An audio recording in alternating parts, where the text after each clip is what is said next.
Assalomu alaykum. Hozir Rustilxonada o'tirib bir devordagi yozuvga ko'zim tushdi. O'quvchiga haqiqiy dalda, ya'ni motivatsiya beradigan yozuvga. Shu yozuvni arabcha tarjima qilishni xohladim. Ya'ni o'quvchilarga so'zma-so'z tarjima qilib, ularga ham bir motivatsiya berish maqsadida bir video qilmoqchiman. Xo'p, mana bu yozuvga qaraymiz. Devordagi yozuv. Rus tilini biladiganlar buni tushunadi. Pomni, почему ты начал?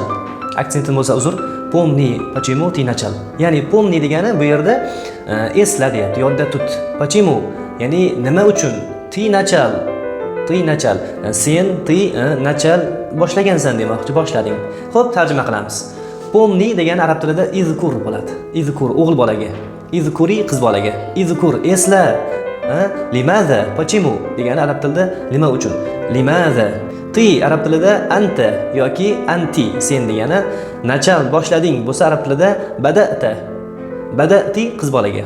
Umumiy tarjimasi: Pomni почему ты начал? Esla, nima uchun boshlading?